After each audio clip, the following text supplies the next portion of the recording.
Hey guys, Jeremy here with Simple Little Life and welcome to another edition of Tool Time Tuesday. This week I'm going to take in a quick tour of the shop updates that I've been doing. For those of you that follow me on Instagram, you've probably seen me post little pictures, little tidbits here and there, and I've actually had quite a few people request when can we see these updates, when can we see the shop. So today, this video, I'm going to show you some of the stuff I've done. Now by no means is this project finished. I've still got a lot of work to do, painting, organizing, stuff like that, but the brunt of the work, the workflow, all the machinery placement, I'm pretty sure is exactly how I want it right now. So I'm going to show you that and kind of explain the rationale behind some of the things that I've done. Might find it interesting if you're setting up a workspace, maybe a few things to think about. Before we get to that though, I like to talk about a couple things. The first one is I've had a lot of comments on these Tool Time Tuesday videos lately. People are whining and saying, oh man, these videos, the video doesn't start till whatever time in the video that I actually start talking about the tool. And they're absolutely correct with that comment. But the reason for that is that I'm not trying to produce a very technical, concise, to the point video with these Tool Time Tuesdays. Rather, this is kind of more of a community thing. I'm trying to create a sense of you being in my shop, hanging out with me, and we can talk about something that I use. That's the reason that sometimes there's other stuff before we get to the tool. It's not a vlog, it's not a technical video, it's kind of an in-between. I like doing viewer knives. I mean, I think it's important to share what other people are making. I'm sure that the people that made it feel a sense of pride when they see their knife being shown off to viewers. I get inspired by it, and I'm sure you, other viewers, get inspired by it as well. So I really don't think the format of this Tool Time Tuesday is going to change. If it bothers you that much, you can stop watching at any point. But maybe just try pretending that you're sitting here with me in this shop and it'll all be okay. And the next thing I'd like to talk about is I'm asking a favor of you, the viewers. If you would please kindly go check out the video that you see the link to up in the top corner. That is a YouTube project that I'm working on with a friend of mine. It's her channel. I shoot all the videos, I edit all the videos, and she has a very, very inspirational story that we highlight in that video. I don't want to give too much of it away, but I'll tell you that it has really inspired me. It's inspired me into action. I'm actually doing things now that I hadn't before because of her message in that video. So check out that video. Just please, I'm actually begging you. I'm begging you just to watch this video. If you like it, give it a thumbs up, leave her a comment, head over to her channel and give her some support and some YouTube love. She's a fantastic person. And if you'd like to follow along the channel, we're going to be doing a documentary, kind of a weekly vlog thing on this process that she's going through, that I'm going through with her, that a lot of other people she's inspired.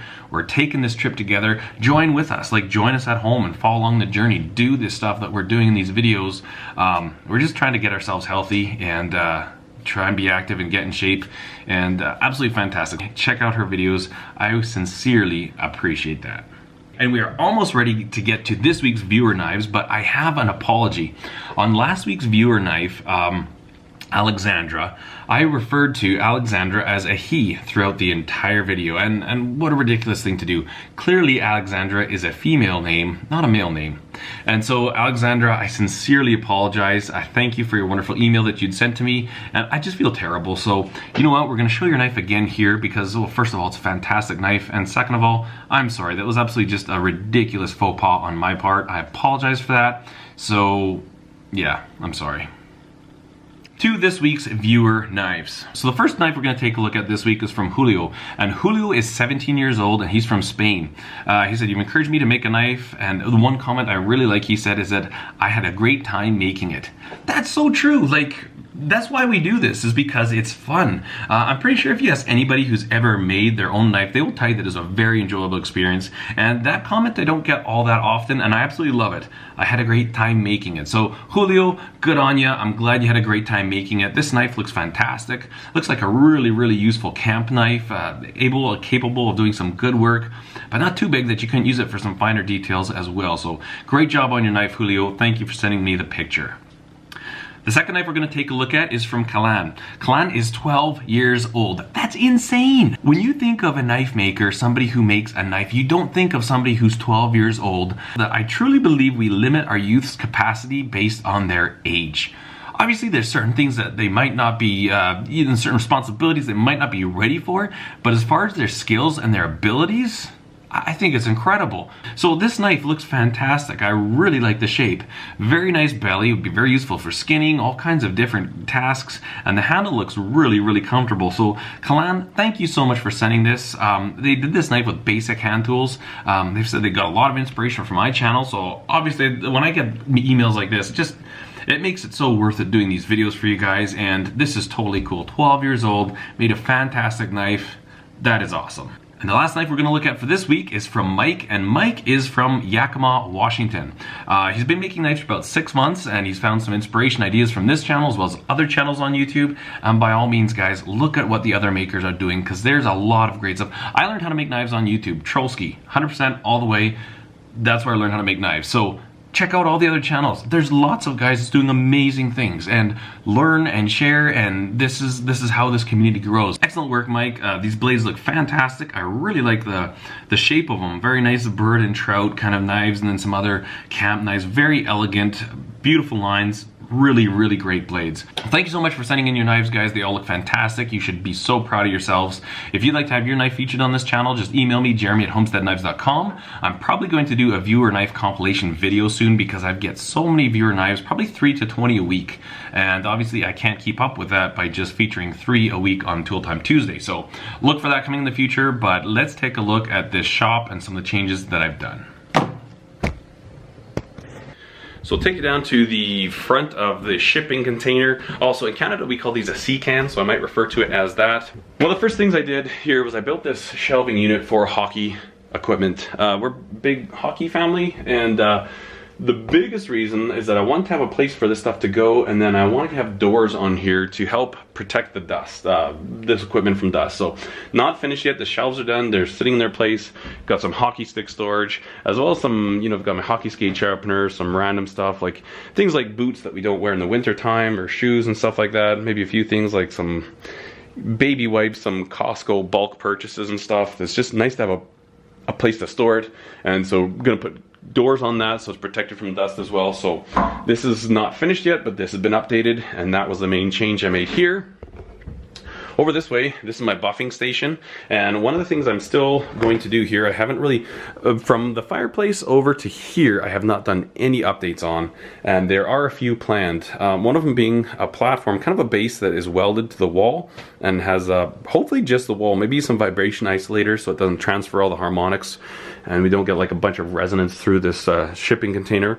But I'd like a platform or a base that both of these buffers can go onto, as well as my knife sharpener, so that they're all mounted permanently above the ground with free and clear floor space. Biggest reason is that when you've got stuff, like, it's so easy for stuff to fall there and garbage to be collected, and you just don't keep it clean when the floor is cluttered. So the idea behind a lot of these updates is I want to get stuff off the floor and have the floor free and clear. So I've got my lathe, my milling machine. This lathe is just a King 10 by 22, very cheap quality.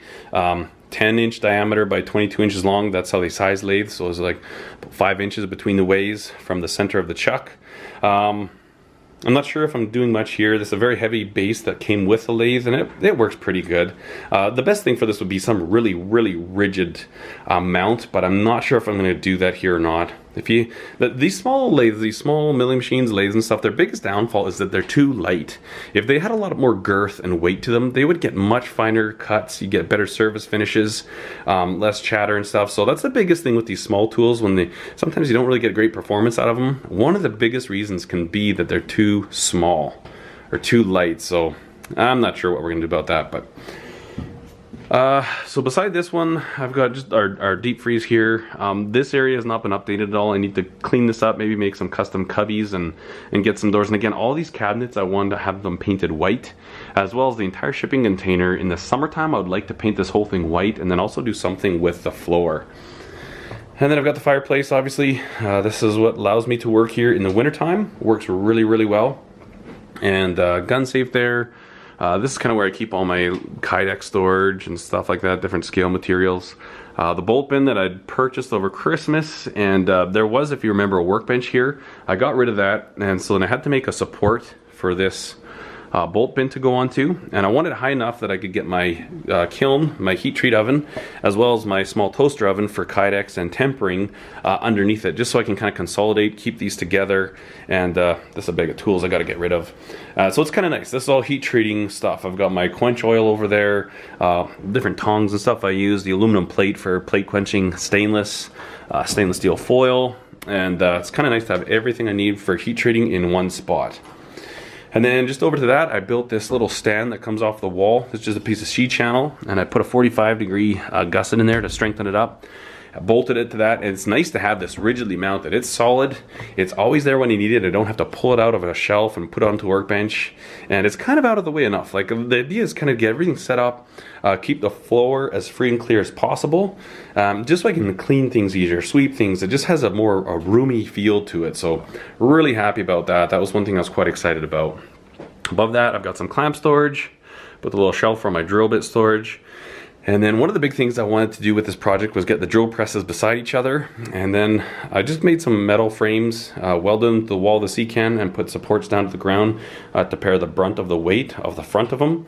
And then I've staggered these two levels so that the drill presses, the tables are level when I'm going between a pilot hole and the larger hole that will be my final hole that I'm drilling. So it's kind of nice when I'm working, I can, you know, keep these tables at the same height, drill a pilot hole, go over there, just a much smoother workflow, a little more ergonomic, I guess. And I don't know, there's some things in your head too, it just feels better when you're working in systems that are kind of organized and systematic like this.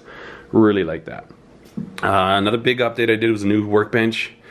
So this is all 3/16 by 1.5 inch steel tubing, and quite stout. Again, I welded the whole thing to the wall at the back, and then just these supports on the front. When I mounted this vise, I actually went through the hassle of shimming this all. This is a 1/2 inch steel plate, and then I drilled and tapped into here. So this actually drilled and tapped through the 1/2 inch plate as well as the 3/16. This one just has a 1/2 inch of threads through that plate, but now it's mounted very rigid. Comes pretty much just flush. It's a little bit proud, and I might actually shim it just to bring it down the slightest bit. But little things like this detail on this bench take a long time. Also, when I mounted my other vise here, rather than just lag bolting it to the wood, I welded up a little frame in here. So I've got this, you know, welded in here, and that way this is actually drilled and tapped into the tubular frame of the bench too. So again, very rigid, very robust, and with this whole thing welded to the wall, that's a very solid workbench. For the top, I actually just used some countertop from IKEA. This isn't solid wood. It's about a 1/4 inch of wood, and then it's got a particle board core in it. I think that's going to be fine for what I need it for. Without huge expense. I think this top was about $90. So that's quite reasonable as opposed to a solid butcher block. I mean, you're looking at several $100. And for something that's going to be getting dirty, I think this will work good. Particle board on the back there, all my tools that I need for knife making readily available. These are knife making specific tools that I use all the time. I can pretty much make a knife with what you see here, and I always want that easy access, but I want to organize so it's not just a cluttered mess. And then above the workbench, I did this little cabinet unit here. I still need to get doors on that just to keep things organized, and get doors, cover them up, keeps the dust out, and it just looks so much better. Even though things are nice and neat and tidy, it's still just stuff and clutter, and I kind of like the minimalist look if I can achieve it at all. So that's going to happen. I have to figure out where I'm going to put all this junk up there. One other thing I did in here was I added a few more lights. Now these are just the LED lights from Costco, and if you look down here you can see that they're not all in line. The reason for that is that I centered the lights between what ended up kind of becoming like the hallway. So this shelf here sticks out farther than, say, the shelf under this light comes. So I have that light centered in between the objects that it's directly above.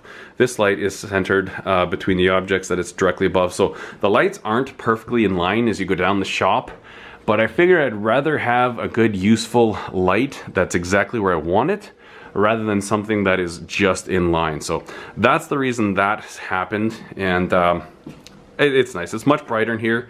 Should be much better for filming, for making videos. One other thing that I am going to do is weld some brackets on the roof with a pipe coming down. I'm going to build a clamp system and arms that I can adjust the angle on and then in and out, that are going to have camera mounts on them, so that rather than using tripods, I can just bring a camera down from the roof, kind of swivel it wherever I need it, move it into where I need it. I think it should make recording much quicker, much simpler, and more ergonomic. Sometimes it's really difficult when you're recording something, your tripod's in the way and you're kind of working at awkward angles. It's not a true representation of what you could be doing, so you have to alter the way you do stuff. So that's another plan I have up here. I'm going to make some camera mounts all over this place. So, and again, here's a little bench here. I'm going to get rid of this, probably build something smaller with wheels. Just, I don't need quite so much room, but it's nice to have a platform that you can move around. So this is a big batch of sanding blocks. So as I'm in the milling machine, this bench goes over to the milling machine with me. When I'm sanding these in the grinder, it goes over there, and just a place that you can work on and set stuff. That's not like on another grinder or setting it on some other weird place. That, yeah, it's just nice to have a separate dedicated workstation that you can move around. So that's going to go away. I haven't done anything with my portaband mount. I might leave that. I might come up with something better. I'm not entirely sure. This pegboard will probably go away because it's just junky. I don't know about that. But, and then I also built the stand for my chop saw. Now, one thing I did with this is that I made this, I'm actually going to put wheels on it. I'll have to cut this down once I get the wheels on it. But I made it so the height of this table is the same height as the base here on the drill press. And then I've got clearance that it goes past there. So I can actually bring in stock that's, I have 9 feet from the edge of the table where the kiln is to the blade. So I can bring in stock that's 9 feet long and cut it in here. So that's kind of nice. I don't have to move this out. I can still leave it just sitting there. Well, the wheels will be easy, but it'll be at the same height, and I can actually use the drill press base as a support for the material hanging off of the saw. So kind of glad to have that done. I moved my grinders back about 3 feet. Reason for that is I got rid of one of the shelves back here, and I need to take this is how I store my tools. I just take a piece of 2-inch tubing. Oh, that light is really messing the exposure. There we go. So this is just 2-inch tubing, and these KMG tool arms are 1.5 inches, so they fit in there really well. I just cut them at an angle and I weld them to the walls. Again, a huge advantage of shipping container. So I'm gonna get a couple more of those and put them above the KMG grinder, because I have a few more attachments that I just have laying around, and I'll get those all stacked nice and neatly in there. So behind, so obviously got the homemade grinder, the KMG grinder, and then just to the left of the workbench here, you may or may not remember, I had another shorter workbench where the drill press was. And I got rid of that, took one of these shelves that I had moved, and I just clad the sides and the back in plywood. And again, I'm going to put doors on there, hinge them so that I can keep dust out of there. And this is just for random shop supplies. Totally unorganized right now, just a schmozzle, but I need to go through and get it. And you can see I still have a lot of room there, so I can get everything nicely organized and you know, even build custom dividers as I need them. Should do a good job of getting this all cleaned up properly. My toolbox, nothing has changed here. Have the aerosol storage above it there. This new bench shelving unit I built, and again I'm going to be putting doors on there. I'm going to have to keep everything that I don't need a quick access to at the back, because I like that spot for my welder, but obviously with the door there, that welder will need to be moved in order to open the door. But again, the idea, I've actually got roof on this one, like a top on the cabinet. All these cabinets have tops on them. The idea being to protect the insides from dust, especially once those doors are in there. Should work fairly well. Before I had the industrial racking that came way out, is another foot further out, but it was only about 6 feet high. So I built this one 8 feet high, and I narrowed it down to 28 inches, or no, it's just 2 feet. Those are 2 feet. So I give myself another rung of shelving, and I can actually get more in there, and it takes up less footprint on the floor. So that was important. It really kind of opened up the back of the shop quite nicely. This was the biggest improvement, I think. Before, when I went in here, I had such a hard time like shimmying my welder out and wiggling in and out of here. Now it's actually quite wide open.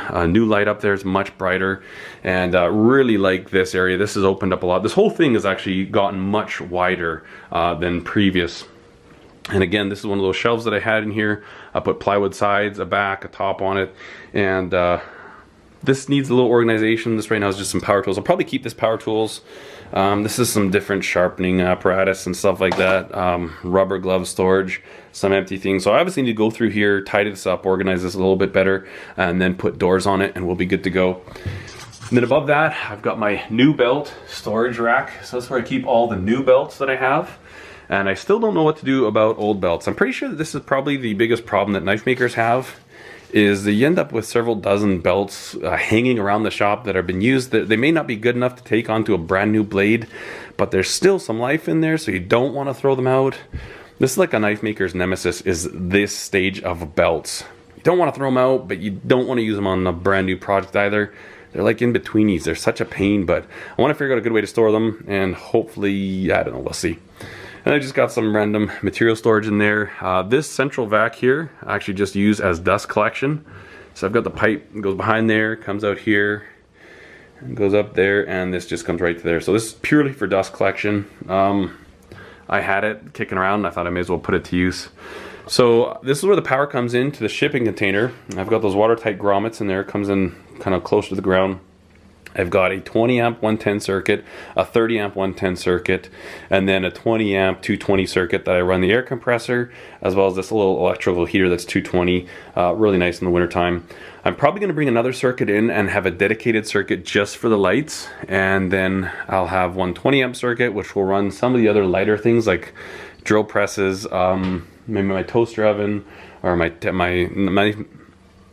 kiln, and then the big the 30 amp one is what I keep both grinders on, the lathe and the milling machine. So really I'm only ever using one tool at a time, so 20 amp circuit is more than enough for my drill presses. It's not like there's ever two people working in here where we got two drill presses going on the same circuit, so really a 20 amp circuit is plenty good. And right now I've just got everything run with extension cords, and that's just so podunk, it's terrible. You know, it looks like garbage. And what I'll do, bring the cord where I need it, split it off with a splitter, and then run it to like a power bar. And you know, it's all safe, there's breakers built in, but it just looks horrible. So hopefully this summer, one of the projects I'd like to do is actually run proper conduit, pull wires, and actually wire it up properly to proper junction boxes. You know, just drop down power wherever I need it, and set that up so it looks better and it's just not so junky. And then I'll probably get, you know, I don't know how many dozen extension cords back, which would be handy. And that's pretty much it for the end here. Dust Deputy, I built a little cart for my Dust Deputy. Has some scrap plywood I have, and this is actually really awesome. So they're not attached anymore. I had them bolted together, and I just sealed up those holes, and then put some larger casters so this rolls really easily. And it's nice, I can just tuck it back in here in the back of the shop right beside the welder, and absolutely love it. If you guys do not have a Dust Deputy but you have a shop vac, and if you use your shop vac with any regularity, buy one of those. I'm not joking, buy one. If you use a shop vac a lot, I guarantee you'll pay for that within a year, just in not having to buy replacement filters for your shop vac. I absolutely love the Dust Deputy. It's a huge thumbs up. Then I've got my welder there, and some random storage. Got my ammunition storage there. Tools, larger tools like air nailers and stuff like that. And random stuff. Again, I have not gone through any of this stuff and organized it. I need to do that and build like custom cubbies and organizers as I need them. The biggest headache I had in doing this upgrade is that all of this stuff that I was, you know, everything that I needed here, I had to take and carry it and just kind of keep it in the front of the seat can while I built these shelves. So nothing left the seat can when I was doing this whole thing. I was just shifting stuff from one place to another, from one shelf to another. So that's why, part of the reason why it took so long. Another reason obviously is just a big project, but it was a real pain in the butt, and it wasn't a very, it was a much longer process than I thought it would be. But now that it's mostly done, I'm really happy with it. Really like the layout, the way the workflow is going to be. It's much more efficient, much more comfortable. I just love coming in here. I crank up my music, it feels bigger in here. And once we get the cupboard doors on here, everything will stay cleaner as well, which is a huge benefit to doing this.